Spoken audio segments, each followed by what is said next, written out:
দেশ সন্ধ্যা স্বাগত জানাচ্ছি আমি ফখরুল ইসলাম। নির্বাচন, ডাকসু নির্বাচন ও ছাত্র রাজনীতি এই শিরোনামে কথা বলতে আমার সঙ্গে স্টুডিওতে দুজন অতিথি আছেন। আমি একটু পরিচয় করাতে চাই। আমার সঙ্গে আছেন তৌহিদুর রহমান আওয়াল, সহসভাপতি জাতীয়তাবাদী ছাত্রদল, এবং আছেন Syed Abdullah, freelance investigative journalist ও সোশ্যাল অ্যাক্টিভিস্ট। দুজনকে স্বাগত জানাচ্ছি। আমি তৌহিদুর রহমান আওয়াল, আপনার কাছে আসি। সম্প্রতি রাজনীতিতে সবচেয়ে বেশি উত্তাপ ছড়াচ্ছে ডাকসু নির্বাচন। আপনিও ছাত্র এবং ছাত্র দলেরই সহসভাপতি। আপনার দলেরই প্যানেল ঘোষিত হয়েছে, সবগুলো দলেরই আসলে এখন পর্যন্ত প্রায় 3 থেকে 4টি প্যানেল ঘোষিত হয়েছে, আমরা লক্ষ্য করেছি। এই নির্বাচনে আসলে চ্যালেঞ্জটা কি দেখছে না?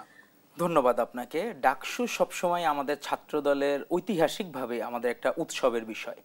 90-এর গণ অভ্যুত্থানের পূর্ববর্তী সময়ে এই ডাকসু ইলেকশন ছিল একটা গেম চেঞ্জিং কার্ড, আপনি বলতে পারেন, ট্রাম্প কার্ড বলতে পারেন। তো আজকে এই আগামী ফেব্রুয়ারিতে ইলেকশনের যেটি কমিটমেন্ট প্রধান উপদেষ্টা দিয়েছেন, তো সেটি যদি ঠিক থাকে, এবারও কিন্তু সেই একই রকম একটা প্রেক্ষাপট আমরা দেখতে পাচ্ছি। সেই জায়গায় আমাদের আজকে ডাকসুর যে প্যানেল গতদিন ঘোষণা করা হলো, সেটি আসলে 24-এর গণ অভ্যুত্থানের নায়কদের নিয়ে প্যানেল বলা যায়। কারণ এই জায়গায় হচ্ছে আবিদ, যে ভিপি পদপ্রার্থী, আমাদের প্যানেল থেকে যে জিএস পদপ্রার্থী হামিম, আর এজিএস পদপ্রার্থী মায়েদ, তিনজনেই রাজপথে ভূমিকা ছিল অত্যন্ত প্রশংসিত। এবং তাদের বিপরীতে যারা ইলেকশন করছেন বিভিন্ন প্যানেলের, আমাদের খারাপ লাগে যে বৈষম্য বিরোধী বা যেই ব্যানারে যারা ছিল তারা 3-4 ভাগ হয়ে গেছে।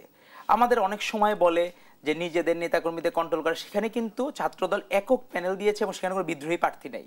ছাত্রদলের প্রত্যেকে, বাকিরা সবাই তাদের নমিনেশন উইথড্র করে নিয়েছে।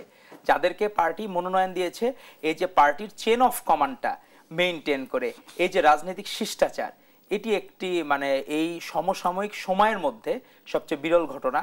আর পাশাপাশি দেখলাম অপর ইসলামিক সংগঠন যারা বিভিন্ন জনকে ইয়ে দিচ্ছে, এদেরকে নিয়ে অনেক বিতর্কের ইস্যু তৈরি হয়েছে। তারা দেখবেন ওই প্যানেলে যারা আছে তারা ছাত্রলীগের সাথে বিভিন্নভাবে অ্যাটাচ ছিল, নিষিদ্ধ ছাত্রলীগের সাথে। এখন ছাত্র শিবির অনেকটা হয়ে গেছে ছাত্রলীগের পুনর্বাসন কেন্দ্র, যেখানে সরাসরি ঢাকা বিশ্ববিদ্যালয়ের যে সভাপতি, সে ছিল কেন্দ্রীয় ছাত্রলীগের একটা সহসম্পাদক পদে ছিল। তো এই জিনিসগুলো আসলে আমাদেরকে ভাবায় হচ্ছে যে লীগ কি আসলে পুনর্বাসন হচ্ছে ছাত্র শিবির দ্বারা। এই এক অদ্ভুত মেশিন চালু হয়েছে যে আগে যারা ছিল নিষিদ্ধ ছাত্রলীগ, তারা বৈষম্য বিরোধী হয়ে, নো পলিটিক্স হয়ে, তারা এখন চলে এসেছে হচ্ছে শিবির হয়ে এক্সপোজ হয়।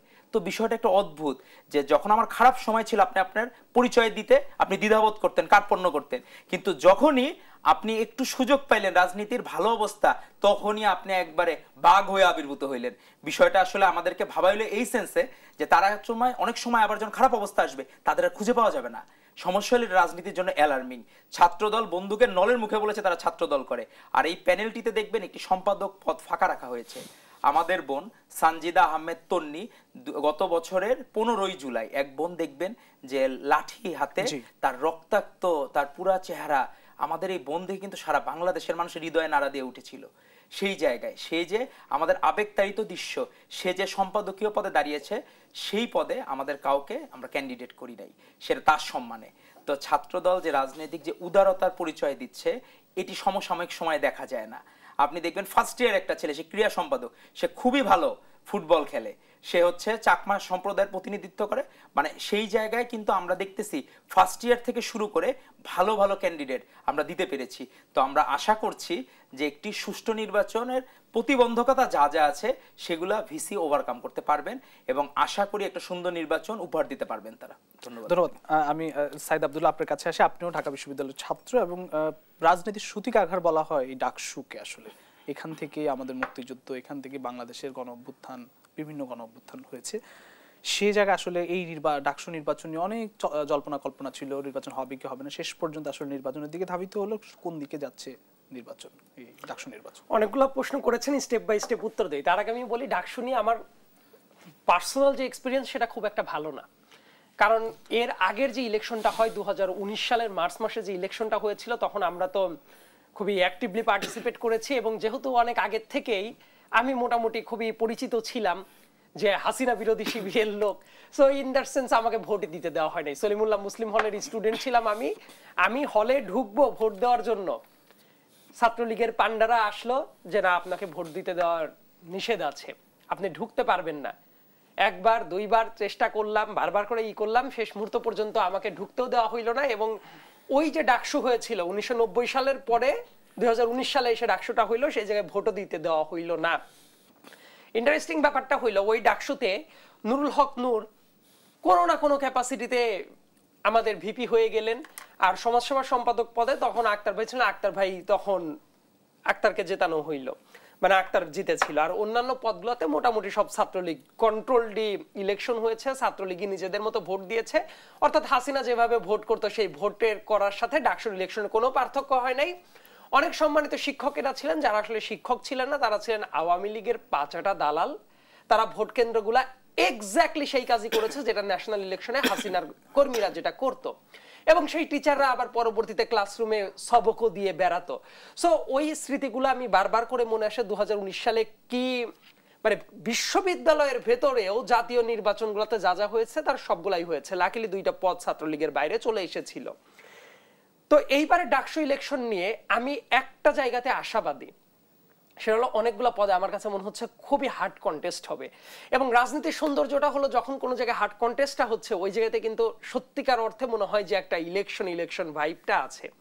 সো অনেকগুলো পদ, যেমন ছাত্রদল, মানে প্যানেলগুলো এমন ভাবে মিক্সড প্যানেলটা দিয়েছে, একটু আগেই বলছিলেন ভাই। সো এই জায়গাতে কিন্তু তারা খুবই সিরিয়াস কন্টেন্ডার। একই সাথে অন্য অনেক জায়গা থেকে যারা দাঁড়িয়েছেন তাদের ভেতরে অনেকেই আছেন জুলাই গণ অভ্যুত্থানকে ধারণ করা মানুষ, অনেকেই আছেন অনেক আগে থেকে ক্যাম্পাসে আন্দোলন করা ছাত্রছাত্রী আছে। আবার এইবার আমি যেটা দেখতে পারলাম অনেক নবীন যারা আছে, এমনকি ফার্স্ট ইয়ারের বাচ্চাটা পর্যন্ত মানে সম্পাদক পদে নমিনেশন পেয়ে গেছে কোনো না কোনো প্যানেলে। আবার একই সাথে যারা কোনো প্যানেল ভুক্ত হয় না, আমরা তো 4টা-5টা প্যানেল দেখছি, কিন্তু এই প্যানেলের বাইরে স্বতন্ত্রভাবেও বেশ কয়েকজন যোগ্য ব্যক্তিকে আমি দেখলাম যে তারা কন্টেস্ট করছে। সো ইন দ্যাট সেন্স আমি আশাবাদী যে একটা ভালো ইলেকশন হওয়াটা অত্যন্ত জরুরি। না হইলে আবার 2019 সালের মতো একটা কলঙ্কিত ইলেকশন হোক, এটা আমি কখনোই চাই না। এবং এই ইলেকশনে ফেয়ার গ্রাউন্ডটা যেটা আছে, ধরেন যে ফেয়ার গ্রাউন্ড যেটা আছে এটা নিশ্চিত করাটা যেমন জরুরি, একই সাথে এইটার পর ডিপেন্ড করে অনেকে অনেক ধরনের ইকুয়েশন মেলানো শুরু করবে যে এইটা কি পরবর্তীতে যদি এক্সপেক্টেড টাইম ফেব্রুয়ারিতে ইলেকশন হয় তার একটা রিফ্লেকশন পড়বে কিনা। অনেকের অনেক ধরনের মতামত থাকতে পারে। এই জায়গায় আমার কিছুটা পার্সোনাল অপিনিয়ন আছে। ধরেন ছাত্র দলের এই প্যানেল জিতুক চাই না জিতুক, এইটার সাথে ন্যাশনাল ইলেকশনে বিএনপির মানে রেজোনেন্সটা খুব একটা থাকবে না। তার কারণটা কি, যেহেতু কনস্টিটিউয়েন্সি বেস ধরে ধরে ইলেকশনটা হয় as it is first pass the post সিস্টেমে যেটা আছে, সেটার সাথে এটা খুব একটা ইম্প্যাক্ট পড়বে না। কিন্তু এই ব্যাপারটা আবার অন্যান্য প্যানেল যেমন বৈষম্য বিরোধী ছাত্র আন্দোলন কেন্দ্রিকতা ধরে নিয়ে আমরা যদি মনে করি এনসিপির যে স্টুডেন্ট অংশটা আছে, এই অংশটা যদি একটা ভরাডুবির মুখে পড়ে, যেহেতু এরা একটা নতুন দল, এদের কিন্তু তাহলে বাইরেই হবে যে এদের আপিলটা অল্প কয়েকদিনই কমে গেল কিনা। আবার আরেকটা ভাবে কেউ দেখতে পারে যে যেহেতু অতীতে বাংলাদেশে জামাত বলি বা তাদের এই উইংটা বলি, যদিও তারা বলে যে তারা আসলে লেজুর ভিত্তিক সংগঠন না, দলীয় করে না, কিন্তু ফ্যাকচুয়াল ব্যাপারে যদি আমরা কথা বলি যে মানুষের ভেতরে একটা আছে যে আওয়ামী লীগ নাই, এই অবস্থায় ধরেন জামাত বা শিবির এদের পাবলিক অ্যাকসেপ্টেন্স কতটা গ্রো করলো বা কতটা ডাউনগ্রেডেড হইলো, এই ব্যাপারটা বোঝার জন্য একটা ইলেকশন যদি হয়, এই জায়গাতে বোঝা যেতে পারে ঠিক আছে আগে শিবিরের ওই রকম অবস্থান ছিল না, তাহলে এইবার কত হারে বাড়ছে। এবং আরেকটা জিনিস, ধরেন ডাকসুতে অনেকের ক্ষেত্রেই এমন হতে পারে যে যারা অনেক প্যানেলভুক্ত আছে, প্যানেলের বাইরে থেকে ইন্ডিভিজুয়াল ক্যাপাসিটিতে ইন্ডিভিজুয়াল ক্যারিশমেটিক জায়গা থেকে অনেকে জিতে যেতে পারেন। কারণ কি, হলগুলার যে ভোটের যে ইকুয়েশন, এটা কিন্তু খুব গুরুত্বপূর্ণ একটা রোল প্লে করে। এবং 2019 সালে আমাদের মনে আছে আমরা যখন প্রচন্ড অ্যাক্টিভিজম করতাম যে ঠিক আছে ছাত্রলীগকে ভোট দেওয়া যাবে না, ওই মুহূর্তে নুরুল হক নূর যে জিতেছিল তার প্রধানতম কারণ ছিল নারীদের হলগুলোর সে ভোটটা পেয়ে গিয়েছিল, এবং নারীদের হলের ভোট খুবই সিগনিফিক্যান্ট রোল প্লে করে। সো যে কোনো প্যানেলই হোক বা ইন্ডিভিজুয়াল ব্যক্তিই হোক, নারীদের ইস্যু কিভাবে ডিল করছে, নারীদের ক্ষেত্রে মনোভাবটা কি, এটা খুব গুরুত্বপূর্ণ ব্যাপার। এবং একই সাথে বাংলাদেশের ইতিহাস ঐতিহ্যগত যেসব ঘটনা আছে, 1971 সালের কথা বলি, তার পরবর্তী সময়ে এই জায়গাগুলোতে কার কি মনোভাব, সংখ্যালঘুদের পর কি কার কি মনোভাব, এই মনোভাবগুলোও কিন্তু ভোটের ব্যালটে রিফ্লেক্টেড হবে যদি কারেক্ট ওয়েতে ভোটটা হয়। হোয়াট এভার ইট ইজ, যে এই কোয়েশনই হোক না কেন, আমি একটা ভালো ইলেকশন দেখতে চাই। এবং আমার যেটা চাওয়া, ডাকসু ইলেকশনটা যাতে একবার হবে, আবার বহু মানুষের অনশনে বসতে হবে, আবার হারিয়ে যাবে হেলির ধূমকেতুর মতো, এইরকম যাতে না হয়। ডাকসুটা একেবারে নিয়মিত বেসিসেই হওয়া উচিত, ইরেসপেক্টিভ অফ কোন দল দেশের ক্ষমতায় আছে না আছে, এগুলো কিছু ম্যাটার করবে না, কিন্তু ডাকসু ইলেকশনটা রেগুলার বেসিসেই হওয়াটা উচিত। অসংখ্য ধন্যবাদ। এই আলোচনা আবারও ফিরবো একটু বিরতি থেকে ফিরেছি। প্রিয় দর্শক, দেশ সন্ধানী ছোট্ট বিরতি, ফিরছি একটু পর, সঙ্গেই থাকুন।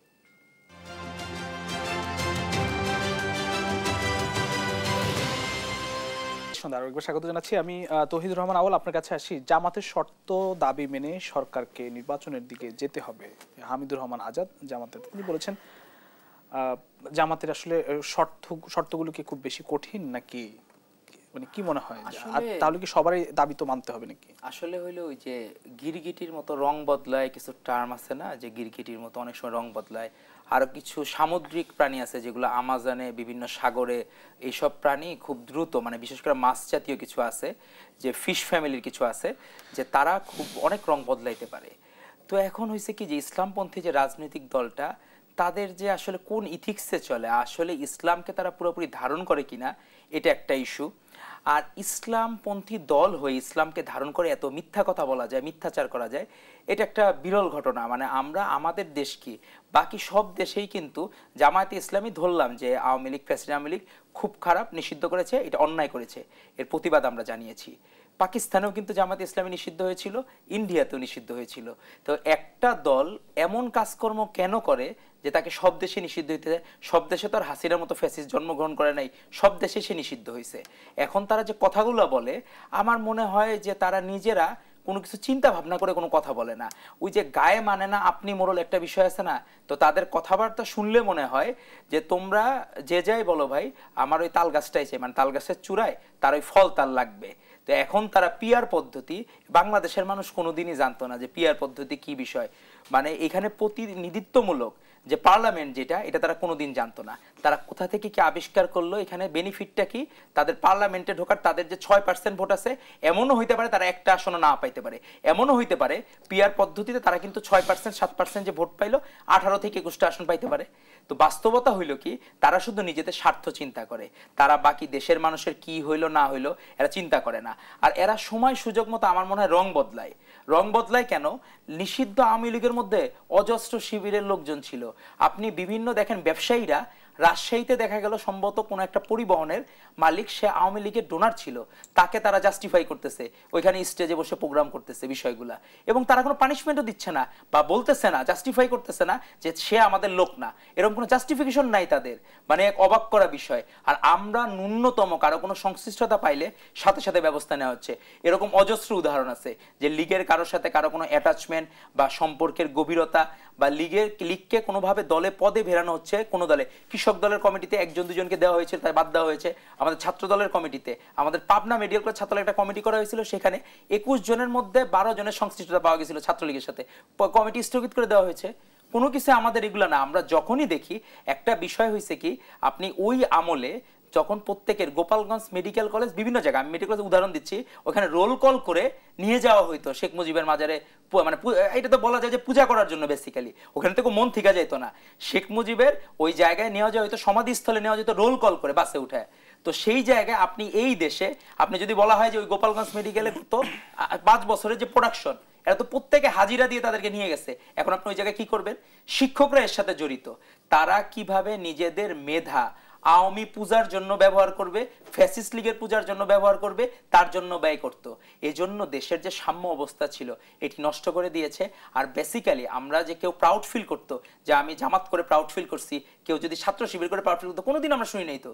ছাত্র শিবির, আমি আমার ক্যাম্পাসে, আমি পাশের যে কে কি করে আমি জানি না যে সে আদৌ শিবির কিনা, এখন জানতেছি এই শিবির, এ নাকি বিভিন্ন কারণে একজনের ধরেন কোনো কারণে হল থেকে তারা বের করে দিছে, পরবর্তীতে এখন সে ওটা জাস্টিফাই করার চেষ্টা করতে সে শিবির করার কারণে নাকি হল থেকে বের করে দিছে। মানে এক অদ্ভুত বিষয়, তাদের আমরা চরিত্রটা এখন পর্যন্ত বুঝলাম না, তারা আসলে কি করে, কি মিথ তৈরি করে, আর তারা কি চায়, এটা আসলে বোধগম্য না। তো আমরা আশা করব তারা খোলস ছেড়ে বের হবে, সত্যিকারে সৎ রাজনীতিটা করবে। ধন্যবাদ। ধন্যবাদ সাইদ আব্দুল্লাহ। একই রকম প্রশ্ন আসলে, নির্বাচন আসলে কোন দিকে যাবে বলে আপনার কাছে মনে হয়? জামাত তাদের শর্ত জানিয়েছে, সেই শর্ত মেনে নির্বাচনের দিকে যেতে হবে, এনসিপি তাদের শর্ত মেনে যেতে হবে, মানে এক এক দলের এক এক রকম শর্ত নিশ্চয়ই রয়েছে, পিয়ার পদ্ধতি এখানে সবচেয়ে বড় বাধা হয়ে দাঁড়িয়েছে। নানা ধরনের নানা মত থাকবে, এটাই তো স্বাভাবিক। রাজনীতিতে আমরা কেন মনে করি যে কারো কোনো দাবি দেওয়া থাকবে না? এই জায়গায় ধরেন এই পিয়ার বলেন, অমুক বলেন, তমক বলেন, এগুলো আসলে সত্যিকার অর্থেই চাওয়া নাকি তাদের পলিটিক্যাল নেগোসিয়েশনের একটা টুল হিসেবে তারা ব্যবহার করার চেষ্টা করছে, এটা একটা বড় প্রবলেম। অনেকেই না বুঝে আমরা মনে করি কি ধরনের নেগোসিয়েশন এটি? বিভিন্ন ক্যাটাগরি নেগোসিয়েশন হয়, মানে আসন ভাগাভাগির নেগোসিয়েশন কথা বলছেন? অবশ্যই এটা সব সময়ের জন্য ভ্যালিড একটা প্রশ্ন। ভাগাভাগি না হলে অনেক জায়গায় কোথায় একটু ছাড় দেওয়া যায়, কোথায় একটু বাড়ানো যায়, কারণ পর্দার অন্তরালেও অনেক ধরনের আলাপ আলোচনা হয়, এন্ড এই ব্যাপারটা পলিটিক্সে চলে। যে মুহূর্তে দেখবেন আপনি এই যে বললেন না যে পিআর অমুক তমক, এই ব্যাপারটা আমাকে যদি বলেন বাংলাদেশের এক্সিস্টিং সিস্টেমে, মানে while I am mentioning existing system, এটার মিনিংটা হলো লোয়ার হাউস। আপার হাউস যেহেতু নাই অ্যাজ অফ নাও, আমি ওইটা নিয়ে কোনো কমেন্ট করব না, বাট লোয়ার হাউসের কথা যদি চিন্তা করি, এই জায়গায় পিআর সিস্টেমটা একটা ডিজাস্টারাস রূপ লাভ করবে। এটার মাধ্যমে বাংলাদেশের কোনো সরকার স্টেবল হইতে পারবে না। আর একটা সরকার যদি স্টেবল না হইতে পারে, আপনার দেশ চলবে কিভাবে, দেশের ইকোনমি চলবে কিভাবে, দেশের মানুষের খানা পিনার বন্দোবস্ত হবে কিভাবে? এই কথাটা শোনার পরে অনেকের এখন গায়ে জ্বর এসে যায়। কিন্তু আমার প্রশ্নটা হইল, দেখবেন সরকারের যে সংস্কারের সুপারিশমালা যে জায়গাতে ছিল, ওই সুপারিশমালার ওই জায়গাতে কি পিআর ছিল? উত্তর হইল না। তারপরে ঐক্যমত্য কমিশনের ফরেন সার্ভিস একাডেমির ওই জায়গায় যে আলোচনা হয়েছে, তার আগে ইন্ডিভিজুয়াল পলিটিক্যাল দল ধরে ধরে এটা কিন্তু আলোচনাটা হয়েছে, এবং ওই জায়গাতে গিয়ে তাদের ওই রেকমেন্ডেশনের ভেতরে পিআর চাই বা ওই ক্যাটাগরির কি আলোচনা হয়েছিল, তখন কিন্তু মিডিয়া খুলে এইটাও পান নাই। তার মানে এইটা যেহেতু পরবর্তীতে স্টেপ বাই স্টেপ আনা হয়েছে, এই আনার মিনিংটা হইলো একটা নেগোসিয়েশনের টুল হিসেবে ব্যবহার করা। হোয়াট এভার ইট ইজ, এক একজন এক একটা কথা বলতেই পারে, আমাদের দাবি মেনেই নির্বাচন করতে হবে অমুক তমক। আসলে দিন শেষে এই নেগোসিয়েশনগুলো কিভাবে আগাচ্ছে এবং সবগুলাকে একসাথে অ্যাকোমোডেট করার পরেই একটা পলিসির দিকে আগায়। এখন রাজনীতিতে এর আগে একটা চমৎকার একটা কথা, মানে এক টকশোর হোস্ট উনি একটি স্ট্যাটাস দিয়েছিলেন যে রাজনীতিবিদরা পাশে বসে যখন কথা বলে, এই কথাটা যখন শেষ হয়, যখন শোয়ের টাইমটা শেষ হয়, পর্দার অন্তরালে গিয়ে তারা যে কথাটা বলে ওইটাই মূলত তাদের রিয়েল কথা, এবং ওই কথার সাথে অনেক ক্ষেত্রে পর্দার কথাটা পুরোপুরি মিলে না। তার মানে এই যে নেগোসিয়েশনের যে কথা বলছে না, নেগোসিয়েশনের কথা, কিন্তু এর মাধ্যমে কি করতে চাচ্ছে যে আমাকে এটা ছাড় দেওয়া যায় কিনা, আমিও কিন্তু শক্তিশালী, আমিও কিন্তু রাস্তায় লোক নামাইতে পারি। কিন্তু হোয়াট এভার ইট ইজ, বাংলাদেশের স্বার্থটা এই জায়গায় সবার আগে বিবেচনায় রাখা উচিত। তার কারণ দিন শেষে একটা ইলেকশনের পথেও আমাদের আগাতে হবে। অনেক বেশি এক্সপেরিমেন্টাল বা অ্যাডভেঞ্চারাস হওয়ার আমাদের কোনো সুযোগ নাই, এই সেন্স থেকে যে আমাদের সাবকন্টিনেন্টের ইস্যুটা মাথায় রাখতে হবে। পৃথিবীর অনেক দেশ আছে যেসব দেশে পিআর এর এক্সপেরিমেন্ট চালাতে গিয়ে ডিজাস্টার হয়েছে, শুধুমাত্র আমাদের দেশের তৃতীয় বিশ্বের দেশের মতোই দেশগুলাতে না, ইতালির মতো দেশগুলাতে তারা পরবর্তীতে ওই জায়গা থেকে তাদের ব্যাক আসতে হয়েছে। অনেক জায়গায় তাদের হাইব্রিড সিস্টেমের ভেতরে চলে যেতে হয়েছে। বাংলাদেশের মতো দেশে যদি সকালবেলা এক সরকার, বিকেলবেলা আর এক সরকার থাকে, তাহলে কাজটা হবে কিভাবে? অনুরূপভাবে আর একটা কাউন্টার লজিকের কথা আমি বলি, দেখবেন এই পার্লামেন্টে বিভিন্ন জায়গায় বলা হয় নারীদেরকে যদি এইভাবে সিলেক্ট করে দেয়া হয়, তাহলে প্রকৃত প্রতিনিধিত্বশীল নারী প্রার্থী পার্লামেন্টে যান না। বলা হয়েছে, তো প্রত্যেকটা দল থেকেই বলা হচ্ছে। সেই জায়গাতে নারীদের ডিরেক্ট ভোটের ব্যবস্থা করছে না। ভাই, আপনার পার্লামেন্টে কারা যাচ্ছে তাদের পার্টিকুলার কোনো এরিয়া নাই, তারা একটা ভোট দিবে পার্সেন্টেজের উপরে, পলিটিক্যাল দল এসে সিলেক্ট করে দিবে যে এরা এরা এরা এরা যাবে। তাইলে এই ব্যাপারটা একটা দ্বিচারিতার জায়গাটা হয়ে গেল না? আপনি ডিরেক্ট ইলেক্টেড প্রার্থীর দাবি জানাচ্ছেন, তাদের ডিরেক্ট প্রার্থীতা আসতেছে না নারীদের জন্য, একই সাথে আপনি আবার বলতেছেন যে আপনার প্রার্থী আপনাকে যখন ভোটটা দিবে না, তার মানে কি পলিটিক্যাল দলকে তো আপনি আরো বেশি ক্ষমতায়িত করলেন। তখন XYZ, let's say Shafiqur Rahman অথবা নাহিদ ইসলাম অথবা তারেক রহমান, তার হাতেই থাকবে সবাইকে সিলেক্ট করে দেওয়ার দায়িত্ব। ওই জায়গার ভেতরে লোকাল জায়গায় তার অ্যাকসেপ্টেন্স আছে কিনা, তার কাজ করার যোগ্যতা আছে কিনা, এগুলোর একটাও ম্যাটার করলো না। তাহলে এই যে এই সামগ্রিক জায়গাটা, এটা কিভাবে অ্যাড্রেস করা হবে?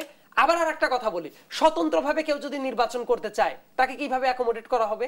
তাহলে তো আপনি একজন যে প্রার্থী হবে, আপনি পিআর করতে গিয়ে তো তার প্রার্থিতার জায়গাটাই আপনি নষ্ট করে দিলেন, তাকে তো আপনি ইলেকশনে দাঁড়াইতেই দিচ্ছেন না। তার ভোটটা আপনি কিভাবে কাউন্ট করবেন সারা বাংলাদেশের ভেতরে, সে স্বতন্ত্র যদি একটা জায়গায় দাঁড়ায়? এবং এই সিস্টেমটা বাংলাদেশের জন্য হইলে, শুধু বাংলাদেশ না, তৃতীয় বিশ্বের একটা দেশে হইলে হর্স ট্রেডিং এর যে জায়গাটা তৈরি হবে, এটা তো প্র্যাকটিক্যাল জিনিস। কিন্তু অনেক দল এই দাবিটা এই জন্যই করে কারণ তারাও নিজেদের প্র্যাকটিক্যালিটিটা জানে। তারাও জানে যে তারা ক্ষমতায় যাইতে পারবে না, অতএব যারা যাচ্ছে দেশের স্বার্থ গোল্লায় যাক, আগে তার হাত পা কতটা বাঁধা যায়। কিন্তু এটা বাঁধতে গিয়ে একটা দুর্বল সরকার হইলে দেশটাও যে দুর্বল হয়ে যাবে, এবং তখন আমাদের দেশের বাইরে যারা শত্রু রাষ্ট্র আছে, যারা আমাদেরকে ডমিনেট করতে চায়, যারা এতদিন আমাদের দেশটাকে ডমিনেট করেছে, তারা তো এটাই চায়, একটা দুর্বল সরকার চায়। তার মানে আপনি নিজের স্বার্থের জন্য দেশের ক্ষতি করার জন্য যদি চিন্তা ভাবনা না করেন, এই ব্যাপারটা তো খুব বাজে একটা ব্যাপার হয়ে যায়। এই জন্য আমি বলি যে এক্সিস্টিং সিস্টেম যেটা আছে লোয়ার হাউসে পিআর হইতে পারে না, এবং এটাকে নেগোশিয়েটিং টুল হিসেবে ব্যবহার করার কৌশলটা হয়তো বা এক একটা রকম হইতে পারে, কিন্তু আলটিমেটলি আমার কাছে মনে হয় ফর বাংলাদেশ বৃহত্তর স্বার্থে একটা পয়েন্টে আমাদের এগিয়ে আসার দরকার। নেগোসিয়েশনের জায়গায় নেগোসিয়েশন থাকবে, বিভিন্ন মেকানিজম থাকতে পারে, কিন্তু দিন শেষে যাতে দেশের স্বার্থের কথা আমরা না ভুলে যাই। জি, ধন্যবাদ জনাব তৌহিদুর রহমান আউয়াল। এই যে পিআর এর দাবি বলি বা বিভিন্ন ধরনের দাবি বলি, যেগুলো আসলে এই মুহূর্তে আপনারাই বলছেন যে বাস্তবায়ন করা সম্ভব নয়, এগুলিকে আসন ভাগাভাগির বা সমঝোতার কোনো ইয়ে কিনা? বিষয়টা হচ্ছে কি যে আমি আমাদের অনেকের সাথে কথা বলি, যে তখন দেখি যে তাদের এই বিষয়গুলো এনসিপি যারা নতুন নতুন করে আসছে, আমাদের এক বোন দেখলাম যে সে বাইরে থেকে ডিগ্রি নিয়ে আসছে, আমরা তাকে অ্যাপ্রিসিয়েট করি পলিটিক্সে আসুক, কিন্তু সে যে ব্যাখ্যাগুলো দেয়, আমি দুই একটা জায়গায় শুনেছি, তার সাথে পিআর সেমিনারে ছিলাম, সেই জায়গায় ব্যাখ্যাগুলো কি নিজের সুবিধা মতো ব্যাখ্যা দেয়। পিআর এর ব্যাখ্যা আপনি কোনো সময় ফার্স্ট ওয়ার্ল্ড কান্ট্রির দেয়, আপনি ইসরায়েলের মতো জায়গায় আপনি চিন্তা করেন, এই যে ইয়েতে নেতানিয়াহু যে হইল, যে এই ফ্যাসিস্ট হইল, সে মানে গাজার উপর যে বর্বর হামলা, সে কেন হয়েছে? সে ছোট ছোট পার্টির কাছে জিম্মি, তার দেশে ইসরায়েলে এই ছোট ছোট পার্টি তাকে ফোর্স করে, তুমি এটা করো, নাইলে আমরা কিন্তু আমাদের সমর্থন সরায় নেব, উইথড্র করে নেব। তো এই যে ফোর্সফুলি তাকে ফ্যাসিস্ট করেছে, এটা কিন্তু পিআর পদ্ধতির কারণে কিন্তু তাকে ফ্যাসিস্ট করেছে, আপনারা মাথায় রাখতে হবে। আবার তারা যখন 16 বছর বয়সী ভোটার চায়, তারা উদাহরণ টানে হলো ব্রাজিল আর্জেন্টিনার।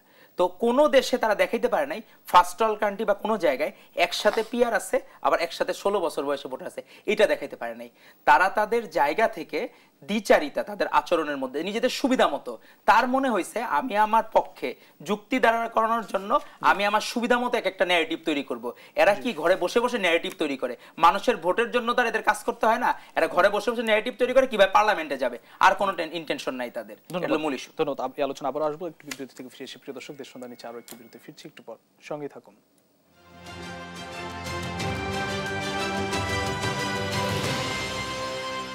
স্বাগত জানাচ্ছি, আমি তৌহিদুর রহমান আউয়াল। আপনার কাছে আসি আমি আবারও। আমরা লক্ষ্য করছি যে ডাকসু নির্বাচন হচ্ছে, কিন্তু সেখানে আমরা লক্ষ্য করেছি ঢাকা বিশ্ববিদ্যালয়ের পক্ষ থেকে হল রাজনীতি বন্ধ করা হয়েছে, কিন্তু এটি আসলে মানে কতটা সামঞ্জস্যপূর্ণ? আসলে রাজনীতি তো এখন দুই ধরনের হচ্ছে, একটা হলো সুপ্ত আর একটা হলো গুপ্ত। এখন যারা গুপ্ত রাজনীতি যারা করে, এদের পদ পরিচয় থাকে না, এরা কি করে গোপনে সবার সাথে থাকে। ধরেন আপনারা গুপ্ত রাজনীতি করার সুযোগ আছে, এখন গুপ্ত রাজনীতি করার অবশ্যই সুযোগ আছে। আপনি যদি কমিটি প্রকাশ না করেন, তাহলে গুপ্ত তো গুপ্তই থাকবে। আমি যদি বলি যে আপনাদের হলে যখন কেউ পারপাস সার্ভ করতেছে, আমরা দেখলাম যে ইসলামী ছাত্র শিবিরের ব্যানারে কিছু ফিল্টার, পানির ফিল্টার কিছু কাজ হচ্ছে, তাহলে এরা কারা করতেছে? এরা কি ঢাকা ইউনিভার্সিটির সেন্ট্রাল বডি করতেছে, না হলের তাদের প্রতিনিধি করতেছে? তাহলে হইতে পারে তারা দৈন্য অথবা গুপ্ত। দৈন্য মানে কি? হয়তোবা ঢাকা ইউনিভার্সিটির যারা দায়িত্বে আছে, সেন্ট্রালি আছে, তারা যে হলগুলাতে যে এগুলা মানে সামাজিক সেবামূলক কাজ করতেছে, তাইলে অথবা যদি হলে তাদের নেতৃবৃন্দ থাকে, তাহলে কমিটি কেন প্রকাশ করতেছে না? তাদের পারপাস কারা সার্ভ করতেছে, এটা তো আমাদের দেখতে হবে। আবার দেখা গেল যে ওইখানে যারা হল কমিটি হওয়ার পর মব সৃষ্টি করেছিল, তাদের মধ্যেই যারা ওই মবের ইন্ধন দিয়েছিল বা সরাসরি কথা বলতেছিল, মুখপাত্র ছিল মবের, সেই জায়গায় তারা কিন্তু প্রমাণ বের হয়েছে যে তারা কিন্তু এইবার প্যানেলে আছে। এই ডাকসুর প্যানেলে তারা একটি ইসলামপন্থী রাজনৈতিক দলের প্যানেল থেকে তারা প্রতিনিধিত্ব করছে। তাহলে মবের ইয়াটাও তো বের হয়ে গেল, কারা মবের পিছনে ইন্ধন দেয়। আপনি বলতেছেন নো পলিটিক্স, আবার আপনি আজকে যে বললেন যে ওইখানে নাকি যে নির্বাচন জামাত যখন চায় তখন হবে, কি এক অদ্ভুত বিষয়। তারা হলে কোনো ইয়া রাখবে না, সমাজ সেবামূলক। আমরা তো দাতব্য প্রতিষ্ঠান করি না, আমরা রাজনৈতিক দল করি, আমরা গার্ডস নিয়ে করি, আমাদের প্রত্যেকের আইডেন্টিটি থাকবে। এখন যদি জিজ্ঞেস করে ভাই তোমার নাম কি, বললো যে অমুক নাম, তোমার পদ কি, পদ বলতে পারলো না, আমি অমুক জায়গায় হলে গুপ্তভাবে রাজনীতি করি, সংগঠন করি, আমি প্রকাশ করতে পারি না, আমি বলতে পারি না যে আমি এই সংগঠন করি, আবার যখন সুযোগ পাই আমি তখন মব সৃষ্টি করি। এইটা হয়ে গেছে একটা সংগঠনের কালচার। আপনি কেন প্রকাশ্য রাজনীতি কেন করবেন না? রাজনীতি তো প্রকাশ্য দিবালোকের মতো হবে। এতদিন ফ্যাসিস্ট হাসিনা সরাসরি ছাত্র দলকে শত্রু মনে করতো, আমাদের বিএমপিকে ফ্যাক্টর মনে করতো, আর জামাতের কথা বারবার মেনশন করতো, কিন্তু জামাতের লোকগুলা আসলে কিভাবে ছিল, তাদের পদ পরিচয় কি ছিল, এটা আমরা জানি না। তারা কি লীগের মধ্যেই বিলীন হয়েছিল, না তারা আবার নতুন করে যখন লীগ চলে গেল তারা সেই জায়গায় এখন ফ্লারিশ হওয়া শুরু করলো? এই বিষয়গুলো আমাদের সমাধান করতে হবে। আর হলের রাজনীতি হলের স্টুডেন্টরাই করবে ভাই, অতীতেও হয়ে আসছে। আমাদের যে রাজনীতির ঐতিহ্য, এটা তো ব্রিটিশ ভারত থেকে শুরু করে পাকিস্তান পিরিয়ড থেকে শুরু করে ঢাকা বিশ্ববিদ্যালয় যখন থেকে 1921 সাল থেকে প্রতিষ্ঠা হওয়ার পর থেকে আপনার আজ পর্যন্ত হলে হলে মানুষজন আমাদের রাজনৈতিকভাবে সচেতন করার জন্য 1885 সালে কংগ্রেস পর্যন্ত প্রতিষ্ঠা করেছে ব্রিটিশরা আমাদেরকে, যে আমরা যাতে রাজনৈতিকভাবে সচেতন হই। পরবর্তীতে ওই ধারাবাহিকতায় আজকে এত কিছু হয়ে গেল। সেখান থেকে আবার এখন যারা নো পলিটিক্সের মব সৃষ্টি করে তাদের অবশ্যই অন্য কোনো অসৎ উদ্দেশ্য আছে, এবং no politics itself is big politics.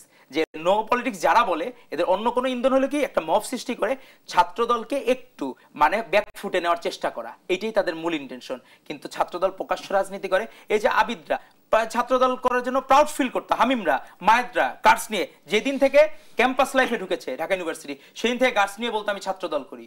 আজকে যারা এই ডাকসুর প্যানেলে একমাত্র ছাত্রদলই হচ্ছে যে তার রাজনৈতিকভাবে সচেতন ব্যক্তিরা যারা দেশকে ভালোবেসে ছাত্রদল করত তাদেরকে দিয়ে ছাত্রদলের প্যানেল হয়েছে। কিন্তু বাকিরা যারা এরা হয়তো বা ক্যাম্পাসে ভর্তি হওয়ার পরে তারা খুঁজতো কোনভাবে আমি বেশি সুবিধা আদায় করতে পারবো। আজকে যারা দেখেন ইসলামী ছাত্র প্যানেল দিয়েছে তারা ছাত্রলীগের প্রত্যেকের ব্যাকগ্রাউন্ড আছে, ফুল দিয়েছে, অজস্র ছবি আছে, কিন্তু আমাদের যারা এই ভাইটাল পদে আছে তাদের কোনো কিছু দেখাতে পারে না, তারা একবারে নিখুঁত। আমাদের একদম পরীক্ষিত আপনার বলে না যে ডায়মন্ড, তো আমাদের ভারপ্রাপ্ত চেয়ারম্যান জনাব তারেক রহমান চেষ্টা করেছেন যে যারা একদম যোগ্য তাদের থেকেই যাতে নেতৃত্বের বিকাশ ঘটে। ধন্যবাদ। আমি সাইদ আব্দুল্লাহ আপনার কাছে আসি, আসলে ছাত্র রাজনীতি অভ্যুত্থান পরবর্তী সময় কি পরিবর্তন এসেছে? এটা একটা এক্সপেরিমেন্টাল টাইম, অনেক তাত্ত্বিক আলাপ আছে, কিন্তু প্র্যাকটিক্যাল গ্রাউন্ডটা কি এটা আরেকটু পরে বোঝা যাবে। আমি মানে ওই গাছে কাঁঠাল রেখে গোপে তেল দেওয়া পছন্দ করি না। আমি যেটা মনে করি রাজনীতির প্যাটার্নটা তো আসলে অনেক ক্যাটাগরির। দেখবেন রাজনীতিটা ছাত্র রাজনীতিটা তখনই বড় একটা সমস্যার যখন ছাত্র ওরিয়েন্টেড কাজ কারবার বাদে ওই রাজনীতিটা দুনিয়া সবকিছু নিয়ে ডিল করতেছে। যেমন আমরা দেখতাম অমুক জায়গায় বাজেট দিবে, স্লোগান হচ্ছে, হ্যান হচ্ছে, ত্যান হচ্ছে। ধরেন ছাত্রদের খাবারের মান খারাপ, লাইব্রেরির আসন সংখ্যা কম, তারপর তারা ক্লাসরুমে গিয়ে ফ্যাসিলিটি পাচ্ছে না, তাদের ছাত্রী সংক্রান্ত যত ইস্যু এগুলা টোটালি ইগনোর করে আপনি দুনিয়ার সবকিছু নিয়ে ব্যস্ত, কিন্তু আপনার ছাত্রছাত্রীর ইন্টারেস্ট নিয়ে কোনো গান নাই। ওই রাজনীতিটা আমি অপছন্দ করি। আমার চাওয়া যেটা ইপিটি ছাত্র রাজনীতি, দেন আপনার রাজনীতি হইতে হবে ছাত্রকে সেন্টার করে, যে ছাত্রদের সুযোগ সুবিধা আবাসন কেন্দ্রিক, খাবার দাবার কেন্দ্রিক, তাদের শিক্ষাঙ্গনে ফ্যাসিলিটি কেন্দ্রিক, এই ক্যাটাগরির রাজনীতি যদি হয়, এবং সেই রাজনীতিটা কেমন হইতে হবে, কোনো অবস্থাতেই কাউকে শারীরিক এবং মানসিক কোনো রকম কোনো টর্চার চালানো যাবে না। বিশ্ববিদ্যালয়ের অনেকগুলো দায়িত্ব আছে। এই কাজগুলো কি হয় জানেন, বিশ্ববিদ্যালয়ের প্রশাসন অনেকেই তারা মনে করেন যে তারা নবাবজাদা। এই নবাবজাদাগিরি করতে গিয়ে তাদের অনেক কাজ এইটা কি হয় অনেকের পর ডেফার্ড হয়ে যায়। আমার কথা, বিশ্ববিদ্যালয়ের হলগুলাতে একটা ছাত্র উঠবে, আমি চাই ঢাকা বিশ্ববিদ্যালয় শুধু না, বাংলাদেশের প্রত্যেকটা ইউনিভার্সিটি ফার্স্ট ইয়ারে তার ক্লাস শুরু হবে, সে যে হলে উঠবে এটা বন্টন করবে প্রশাসন, কোন রাজনৈতিক দলের কর্মী না। লেটস সে একজন আসলো, ধরেন আমার বাড়ি পাবনাতে, আমার পাবনার সাথিয়ার একটা ছেলে বিশ্ববিদ্যালয়ে আসবে, আসার পরে তার যদি এই টেনশন থাকে অমুক ভাইকে না ধরলে আমি হলের সিট পাবো না, তমুক ভাইকে না ধরলে আমি খাইতে পারবো না, ওই জায়গা থেকে রাজনীতির দুর্বৃত্তায়নটা শুরু হয়। কিন্তু সে যদি জানতো যে আমি আপনার সাথিয়া থেকে আসব এবং আসার পরে আমার জন্য যে সিটটা আছে, পৃথিবীর ক্ষমতায় কে আছে, বাংলাদেশের ক্ষমতায় কে আছে, ডাকসুর সভাপতি সেক্রেটারি কে, বা কোন ছাত্র সংগঠনের পাওয়ার বেশি, এগুলা কিচ্ছু ম্যাটার করবে না, সে তার সিটটা অ্যাজ এ স্টুডেন্ট ওই রাইটটা তার আছে। সে 3 বেলা ভালো খাবার পাবে, সে একাডেমিক লাইফে একাডেমিক ফ্রিডমটা এনজয় করবে। তাহলে খেয়াল করে দেখেন, ওকে যদি বাধ্য করে না নিয়ে যাওয়া যায়, itself is a fine thing। মানে আগে কি করা হইতো আমরা তো নিজেরাই দেখেছি, পরের দিন পরীক্ষা, ছাত্রলীগের এরা গিয়ে জোর করে ধরে নিয়ে যায় মধুর ক্যান্টিনের সামনে দাঁড় করায় রাখলো। তাহলে ওই ছেলেটা কেন যাচ্ছে? কারণ কি সে জানে ওই জায়গায় না গেলে পরের দিন তার হলের সিটটা বাতিল করে দিবে।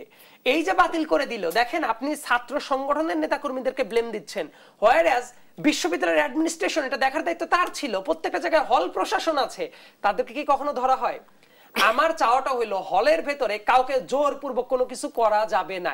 এর মিনিংটা হলো যদি আবাসনের জায়গাটা, খাদ্যের ব্যাপারটা এবং একাডেমিক জায়গায় তার যে বিচরণ প্রত্যেকটা ফ্যাসিলিটি, এই ফ্যাসিলিটিগুলোর সাথে যদি রাজনীতি করার বাধ্যবাধকতা না থাকে এবং এইটা যদি প্রশাসন নিশ্চিত করে, কেউ যদি রাজনীতি না করতে চায় তার কিসের ঠেকা পড়ছে রোদের ভেতরে গিয়ে বসে থাকবে, স্লোগান দিবে, বৃষ্টিতে ভিজবে।